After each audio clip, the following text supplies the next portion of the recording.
시켜. 법대로 해. 변호사님, 굉장히 미스테리한 사건이 있었어요. 그쵸. 아마 이 사건 이제 딱 한동안 떠들썩했어요. 이야기 네. 드리면 우리 구독자님들도 다들 그 사건 하실 텐데, 구미에서 그 여아 아동이 사망을 했는데 그 아동의 친모가 사실은 엄마가 아니고 외할머니였다 막 이러면서 지금 난리가 났었던 사건이 있었잖아요. 근데 지금 이 친모가 지금 재판 중이죠. 외할머니. 외할머니죠. 그러니까 외할머니라고 지칭할게요. 이렇게 헷갈리니까. 그 외할머니가 지금 풀려날까 말까 하게 된 그런 상황이라면서요. 네. 일단 결론부터 말씀을 좀 드리자면, 이 엄마 말고 외할머니는 미성년자 약취 유인이랑 사체 유기. 그렇죠. 두 가지 이제 혐의로 기소가 됐고 1심이랑 항소심에서 징역 8년을 받았어요. 두 범죄 모두 인정이 된 거예요. 두 공소사실 전부 인정이 됐는데 대법원에서 파기환송을 했어요. 미성년자 약취 부분에 대해서. 파기환송이라 함은 대법원에서 1심에서 이렇게 판단을 했지만 대법원이 봤을 때 1심과 항소심의 판단이 뭔가 좀 부족한 부분이 있는 것 같으니까, 쉽게 말해서 심리 미진이라고 하는데 부족한 부분이 있는 것 같으니까 이거 내가 다시 항소심으로 돌려보내줄게. 다시 한번 이런 부분을 추가적으로 심리를 하고 판단을 해서 다시 판단을 해봐라 라고 하는 게 이제 파기환송이죠. 그래서 사체 유기 부분은 인정이 됐는데 이 미성년자 약취 부분에 대해서는 이제 그런 의견으로 같이 결국은 이제 경합범이어서 같이 이제 내려갔어요.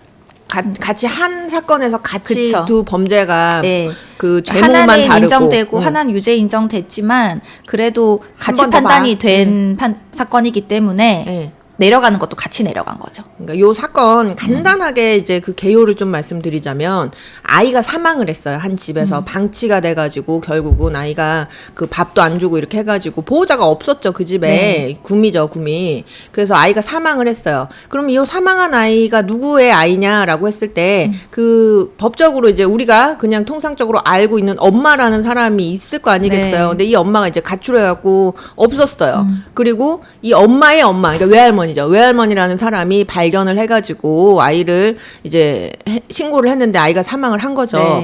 여기까지는 그냥 그럼 이 엄마라는 사람이 아이를 그냥 방임해가지고 사망에 이르게 한 거냐, 이런 사건인 줄 알았는데 알고 봤더니 그 사망한 아이가 이 아이의 엄마, 그러니까 엄마가 아니고 외할머니였다라고 하면서 이게 이제 발칵 뒤집어졌던 그런 사건이었잖아요. 그러면 이 엄마, 이 딸이죠. 그러니까 이 외할머니한테는 딸이죠. 그러니까 이 외할머니가 석씨래요. 그러니까 석씨라고 하면 좀 안 헷갈릴 것 같아요. 석씨. 그리고 얘 아이 엄마는 김씨인가요?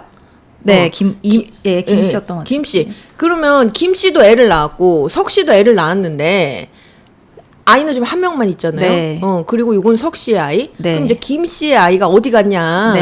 그러면 이 김씨의 아이를 원래 김씨가 키워야 되는데 김씨 아이가 아니고 석씨 아이를 키우고 있잖아요. 그럼 석씨가 이걸 바꿔치기 했다. 그렇죠. 이렇게 되면서 이 미성년자 약취라는 거는 결국은 그 김씨의 아이를 석씨가 어떻게 한 거다. 이 약취라는 게 흔히 말해서 유괴, 뭐 납치 이런 걸로 아시면 편할 거예요. 그러니까 이제 피해자를 어떤 폭행이나 협박이나 이렇게 물리적인 힘으로 자기 지배하에 두는 거죠.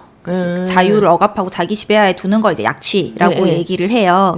그래서 이제 원심의 판단에 따르면 이 어쨌든 사망한 아이는 석씨의 아이인 게 과학적으로 유전자 검사 결과 과학적으로 판명이 났고 그리고 이제 이 김씨, 석씨의 딸 김씨는 이 애가 자기 애로 계속 알고 있었고 그렇다고 한다면은 이 김씨는 여태까지 이 사망한 아이가 자기 애라고 알고 있었으니까 둘 사이에, 석씨와 김씨 사이에 석씨의 아이를 김씨가 키운다는 합의가 없었잖아요. 없었죠. 근데 애는 지금 계속 석씨의 아이를 김씨가 자기 아이로 키우고 있으니까 그러면 이 김씨 애는 어디 갔냐? 어디 갔어요? 아마 바꿔치기 해서 석씨가 자기 지배하에 뒀을 것이다. 그러니까 이제 김씨의 아이에 대한 약취로 공소가 제기가 된 거죠. 석씨가. 근데 이게 지금 고 미성년자 약취 그 부분이 아직 부족하다 유죄로 본 게 네. 뭔가 이제 그 판단을 할 때 부족한 부분이 있었으니까 다시 판단해봐라고 맞아요. 파기환송을 시킨 거네요. 그러니까 대법원에서는 오케이 이 사망한 채로 발견된 아이는 네. 석 씨의 아이가 맞아. 네. 유전자 검사 결과, 과학적인 증거 방법 결과 네. 석 씨의 아이가 맞고 그건 증명력은 상당히 강한 것도 맞지만 예. 미성년자 약취라고 하면 아까 말씀드렸다시피 이제 뭔가 바꿔치기를 해서 이 김 씨가 낳은 아이는 내 지배하에 두고 어딘가에 내가 예. 낳은 석 씨가 낳은 아이는 김 씨가 키우게 했으니까 이 김 씨의 아이를 결국 내가 뭐 유괴를 그죠. 했든 뭘 했든 어쨌든 지금 그렇죠. 자기 지배하에 예. 두고 있다라는 거잖아요. 근데 예. 이 사망한 채로 발견된 애가 예. 석 씨의 아이라는 사실만으로 예. 이 바꿔치기가 됐다는 걸 바로 인정하기 어렵지 않냐. 네네. 일단은 법원은 그렇게 얘기를 하고 있어요. 그리고 1차적으로 원심, 항소심이나 1심에서 바꿔치기를 했다라고 주장하는 부분이 사실 상당히 설득력이 있는 건 맞다라고 인정은 해요. 지금 보면은 그런 거잖아요. 지금 김 씨, 그러니까 석 씨 딸 김 씨가 애를 낳은 거는 온 가족이 이제 이건 공공연하게 다 사실이잖아. 알게 된 거잖아요. 제왕절개로 애를 낳았다고 네네. 하니까. 근데 지금 그 애를 그러면 김 씨가 김 씨 애를 키워야 될 거 아니겠어요. 근데 김 씨는 자기가 자기 애인 줄 알고 이렇게 막 키웠는데 알고 보니 그게 석 씨 애였다라고 하면은 석 씨가 이거 바꿔치기 했다고 밖에는 볼 수가 없을 거 그러니까 아니겠어요. 이제 당연히 이런 걸 보면은 추측이 설득력이 있긴 하다라고 법원도 얘기는 네. 해요. 근데 네. 다만 이런 경우는 지금 석 씨가 바꿔치기한 CCTV가 있는 것도 아니죠. 그렇죠. 석 씨가 바꿔치기한 목격자가 있는 것도 그렇죠. 아니죠. 모든 판단이 간접 증거에 의해서만 판단이 되고 있다는 거죠. 직접 물론 증거가 없죠. 네, 간접 증거에 의해서만도 판단을 내릴 수는 있지만 예. 굉장히 직접 증거에 맞먹는 굉장히 이제 엄격한 증명력이 있어야 될 거 아니에요. 그렇죠? 당연히. 근데 네. 이제 거기에는 조금 부족하고 그리고 네. 아까도 얘기했다시피 물론 과학적인 증거 방법, 증명력 굉장히 높은 거 인정하지만 예. 석 씨 아이라는 이유로 석 네. 씨가 애를 바꿔치기 했다는 것까지는 설명이 되지 않는다. 그렇죠. 라고 이게 보는 거죠. 그러니까 미성년자 약취다라고 하려고 그러면 애를 바꿔치기 한 그 행동 자체가 딱 입증이 되어야 되는데 결과론적으로 놓고 보니 이 애가 석 씨 애였다. 물론 네. 정황상은 이제 바꿔치기 해야만 그게 가능하지만 바꿔치기 한 행위 자체가 있었다라는 걸 딱 직접적으로 지금 입증해주는 증거가 없다는 거 그쵸. 아니겠어요? 그리고 또 하나 중요한 게 대법원이 동기에 대해서도 밝혀달라고 해요. 전 너무 왜 궁금해요. 석 씨가 이런 행동을 했을까? 그러니까요. 그 동기가 뭐냐? 네. 1심과 항소심에서도 예. 이 동기에 대해서는 정확히 밝히지 못했어요. 본인이 얘기를 안 하는데 어떻게 밝혀요? 그렇죠. 그러니까 모든 게 추측일 뿐인 거예요. 쉽게 말해서. 예. 근데 이제 1심에서는 간단하게 그렇게 얘기는 했어요. 뭐 석 씨가 자신이 낳은 아이를 이제 떳떳하지 못하게 낳았으니까 예. 직접 양육을 할 수는 없어도 예. 자기 딸이 키우게 함으로써 그 자기가 좀 양육할 수 있는 환경을 만들고 싶어 했던 것으로 보인다라고는 하지만 예. 그렇다고 하기에는 이 아이가 몇 달째 방치됐다가 결국은 죽게 됐는데 그러니까요. 사망에 그 이르게 김씨가 됐는데 집 나가고 나서. 네, 응. 그게 동기라고 하기에는 좀 앞뒤가 맞지 않는 거 아니냐 법원이 네. 이렇게 얘기를 했고 또 하나는 항소심에서는 또 이렇게도 얘기를 해요. 동기가 뭔지 모르겠다. 예. 동기를 알 수는 없죠. 또 얘기를 안 해주니까 네. 동기는 모르지만 어쨌든 미성년자 약취가 성립하냐 안 하냐는 예. 요건이 중요한 거지 동기는 그 요건에 해당되지 않는다. 그러니까 미성년자 예를 들어서 강간범죄나 뭐 성범죄면은 이런 어떤 성적인 어떤 행위를 할 목적을 가지고 그렇게 하면은 해야 되잖아요. 그러니까 우연히 정말 실수로 이렇게 막 그 어떤 가슴 부위를 스쳤다 이렇게 하면은 그거는 그쵸. 그럴 동기가 네네. 없었으니까 이거는 뭐 추행이 아니게 되는 경우도 있을 수 있잖아요. 근데 이제 요거는 동기랑은 관련이 없이 이루어지는 응. 결과적으로만 이제 얘기를 하는 거니까. 그런 문제다라고 얘기를 했는데 네. 대법원에서는 그렇게 보질 않았어요. 미성년자 약취 행위의 동기가 구성 요건이 아닌 것은 맞지만 이거 같은 경우는 진짜 굉장히 이례적인 사건이고 맞아요. 그리고 네. 지금 모든 증거들이 네네. 직접 증거는 전혀 없고 그렇죠. 간접 증거만이 있는 상황이고 네. 심지어 물론 개연성이 떨어지긴 하지만 예. 당사자인 피고인이 범죄 사실을 부인하고 있고 그러니까요. 그렇다면은 객관적인 동기가 네. 굉장히 중요할 수밖에 없는 이례적인 케이스다. 그러니까 이 동기에 대해서도 판단을 해야 된다. 플러스 하나 더 이 동기가 왜 중요하냐. 네. 아까 약취가 납치라고 했잖아요. 네네. 이게 정말 이 사라진 아이 네. 김 씨가 낳은 아이 김씨 딸, 김씨 아이. 예, 이 아이의 안전이나 이런 거 전혀 상관없이 예. 이 자기가 낳은 딸을 김 씨가 키우게 할 목적으로만 아이를 바꾸고 예. 이 김 씨의 딸을 어딘가에서 그냥 방치하고 있다든지 뭐 내버려 보호하지 뒀다든지. 않고 예, 있는 예. 어떤 상황이면 당연히 약취가 성립을 하겠지만 예. 사실 지금 김 씨도 거짓말을 하는지 이 딸도 엄마 딸인지 몰랐어요라고 하는 게 거짓말인지 진짠지 모르는 상황이잖아요. 지금. 그럴 수도 있죠. 예, 네. 그렇죠. 그러니까 이 동기를 파악해야만 예. 이게 약취인지 아니면 자기 보호하에 둔 것인지를 정확하게 판단을 할 수 있다. 바꿔치기 한 사실 1차적으로 인정이 돼야겠지만 그게 인정이 된다고 해서 바로 또 약취는 아니다. 그럴 수 라는 있겠네요. 거죠. 그러니까 동기가 굉장히 중요하다라고 본 거죠. 그러니까 이거죠. 바꿔치기 했냐 안 했냐 일단 그거 직접 증거 이제가 없으니까 그거 네. 더 면밀하게 살펴봐야 된다. 두 번째, 설령 바꿔치기를 했다 하더라도 그게 미성년자 약취죄에 네. 해당이 되려고 그러면 왜 그러는지, 뭐 때문에 그런 그쵸. 행동을 해가지고 결국은 뭐가 어떻게 된 건지를 조금 더 면밀하게 살펴봐야 된다. 네. 그래야 미성년자 약취라는 그 죄에 해당이 되냐 안 되냐를 판단을 할 수가 있으니까요. 법원이 이제 이 대법원 판결을 서두에 예. 굉장히 많은 그 판례들 대법원에서 나온 증명력 관련된 증명력 관련된 그런 판례들을 굉장히 차용을 많이 했는데 예. 그 중에서 하나 좀 가장 볼만한가? 직접적으로 관련이 있다라고 보여지는 게 범인으로 지목되고 있는 자에게 예. 범행을 저지를 만한 동기가 발견되지 않는다면 예. 만연하게 그러니까 막연하게 예. 무엇인가 동기가 있는데도 이를 범인이 숨기고 있다고 단정할 것이 아니고 반대로 간접 증거의 증명력이 이 동기를 판명할 만큼 떨어진다고 평가해 주는 게 형사증거법의 이념에 부합하는 것이다. 무죄 추정의 원칙이니까요. 네, 무죄 추정의 원칙이에요. 이제 요걸 이제 판시를 했어요. 예. 그러니까 쉽게 말해서 파기환송한 이유는 그래 모든 정황이 이렇다는 거 우리 국민들도 알고 나도 알고 머릿속으로 납득은 돼. 하지만 한 사람의 어떤 유무죄를 가릴 때 이 정도의 간접 증거라든지 간접 증거로 인해서 이루어진 결과는 결국은 어떻게 보면 추측이잖아요. 그렇죠. 이 추측만으로 무엇인가를 결정하기에는 더 정확한 간접 증거가 있어야 되고 더 명백한 동기가 밝혀져야 되는데 그런 부분이 좀 설득력이 떨어지니까 다시 이 2심 항소심을 진행했던 재판부에서 다시 이런 더 추가적인 네. 요소들 좀 더 심리를 해서 돌려보내달라고 한 거죠. 근데 뭐 구체적인 내용은 뭐 그런 거예요. 그 항소심에서도 아이가 바뀌었다라고 주장하는 근거 중에 애가 뭐 갑자기 몸무게가 한 4일째 확 줄어든 기록도 있고 줄었다. 굉장히 이례적으로 뭐 식별띠가 바뀌었다는 뭐 그런 것들도 있고 그리고 범행의 어떤 네네 범행의 행위나 이런 것들을 봤을 때 바꿔치기가 용이할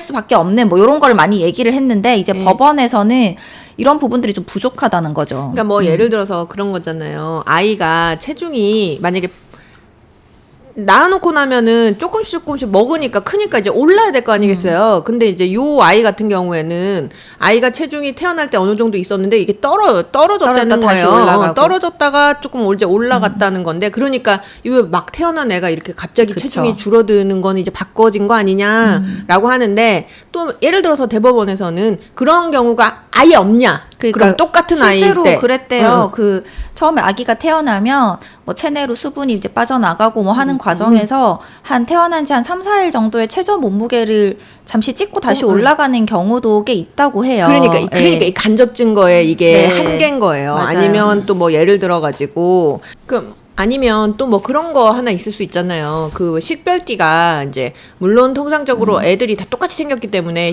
누구 아이인지를 알려 그러면 네. 그거 식별띠가 반드시 있어야 될 것 같아요. 네. 우리 구독자님들도 아마 한 번쯤 보셨을 텐데 이렇게 가면 신생아들 막 쫙 이렇게 있잖아요. 그쵸. 거기 보면은 누구 산모님 뭐 자녀 이렇게 막 적어 놓는데 그거 없으면 누구인지 이제 확인이 안 되니까. 근데 이 사건에서는 또 하필 그 식별띠가 벗겨져 있었다라고 네. 하죠. 아이 옆에. 그러니까 이런 것도 지금 보면 뭔가 이제 바꿔치기를 하려고 이 식별띠를 이제 어떻게 한 게 아니냐. 그러니까 식별띠가 임의로 분리되는 경우가 진짜 어렵다라고 간호사 분 중에 한 분이 이제 진술을 했나 봐요. 그런데 문제는 이게 아예 불가능하냐? 네네. 그럼 또 그렇지는 않다는 그리고 또 말이에요. 기록 다른 이제 그 여러 간호사 한 명만 조사하진 않았을 거 아니에요. 그 다른 또 간호사는 간혹 그런 경우가 가끔 있기는 그러니까요. 있다라고 또 얘기를 했다는 이게 거죠. 간접 증거의 한계인 거예요. 네. 네. 그리고 이게 또 중요한 게 지금 굉장히 많은 약간 거의 뭐 어떻게 보면 음모론과 네. 비슷한 정말 이런 뭐 가설들도 굉장히 많이 나오는데 너무 이상한 사건이잖아요. 그거 그렇게 이런저런 얘기들이 나오는 가장 큰 이유 중에 하나가 이 외할머니인 석씨 그러니까 남편이랑 계속 같이 살고 있는 상황이었는데 맞아요. 남편은 석씨도 이 외할머니가 임신한 사실, 출산한 사실을 전혀 몰랐다고 해요. 이 남편이. 석씨의 남편이. 네. 그럼 실제로 바람 펴서 놓은 아이예요? 그러니까 그리고 할머니한테 내연남이 2명이 있었대요. 그러니까 남편 말고 이 할머니 주변, 그러니까 남편 포함 할머니 주변에 남자가 3명이 있었는데 이 셋 다 유전자가 달랐고 그래서 이 할머니의 주변에 100명 정도로 유전자 검사를 하기로 해서 지금 현재 20명 정도를 진행을 했대요. 아빠의 유전자는 아직 못 찾은 거예요? 누군지 찾았어요. 모르는 거예요. 그러다 보니까 이제 여러 가지 얘기가 나오는 거예요. 그러니까 이 아이는 사실 김 씨가 진짜 낳은 아이가 맞는데 유전자적으로 이례적으로 독특하게 유전자가 할머니 그러니까 이게 저도 과학적인 얘기가 정확하게는 모르겠지만 뭐 그런 썰이 돌아요. 유전자적으로 이게 이 아이 어쨌든 출산한 거는 엄마가 맞는데 유전자의 문제다. 뭐 약간 요런 설도 있고. 그래서 석씨 그 유전자랑 일치되는 걸로 나온다. 네, 그게 뭐 외국에서 그런 사례가 있었대요. 뭐 그런 얘기도 있고. 그리고 또 뭐 일단 루머 이거 다 일단 정확하지 그냥 않나요? 이런저런 가설이에요. 가설. 그리고 뭐 이 할머니가 임신한 걸 어떻게 남편이 모를 수가 있냐? 그러니까요. 사실 저는 몰랐다기보다는 만약에 그 사실이라면 남편분이 거짓말을 할 가능성이 좀 더 크다고 보여지기는 하지만 그거는 뭐 모를까? 판단을 해봐야 되는 거고 만약에 그 남편의 말이 맞다면 혹시 그 할머니 남편의 말이 맞다면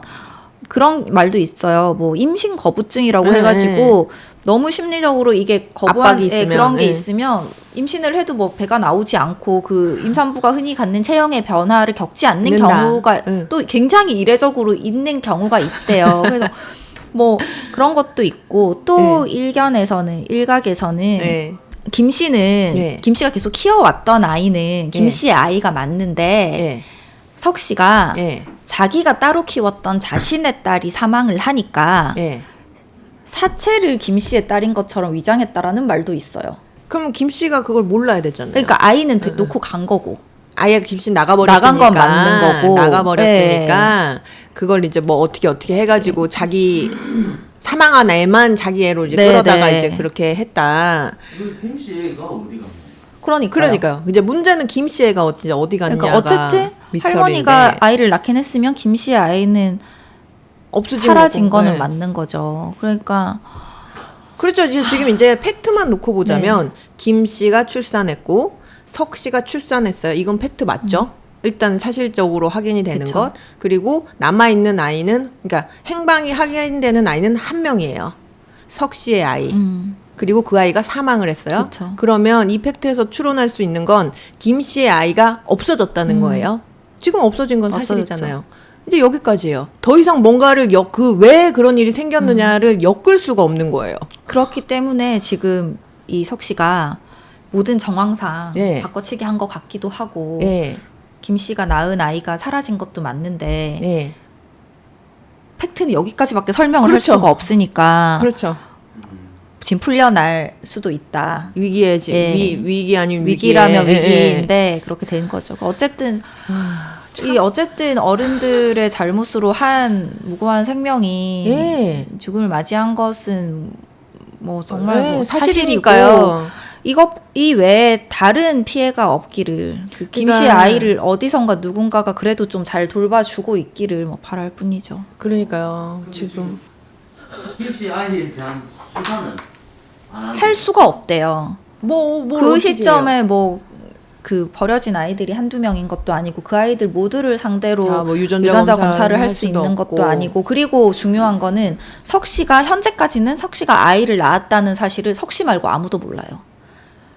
그러니까 석 씨가 아무 말도 하지 않으면 어디부터 수사를 진행해야 되는지 수색을 진행해야 되는지 지도 너무 모르는 광범위해지는 거죠. 그래서 결국은 지금 그러면 그 김씨 딸, 그 김씨 같은 경우는 어찌됐든 간에 애를 방임을 해갖고 사망케 한 혐의로 네. 20년이 이제 선고가 됐고. 네, 이제 항소 기각돼서 이제 결국 확정이죠. 네, 확정이고 이 친모 석씨 네. 석씨 같은 경우에는 지금 8년 선고 났던 게 지금 다시 심리되게 생겼잖아요. 이거 그러면 이제 향후에 뭐 우리 변호사님 말씀해주셨던 그 간접 증거들을 조금 증명력을 조금 더 요하는 그러한 부분으로 이제 다시 한번 살펴보게 되겠네요. 예, 그런 심리를 부분들.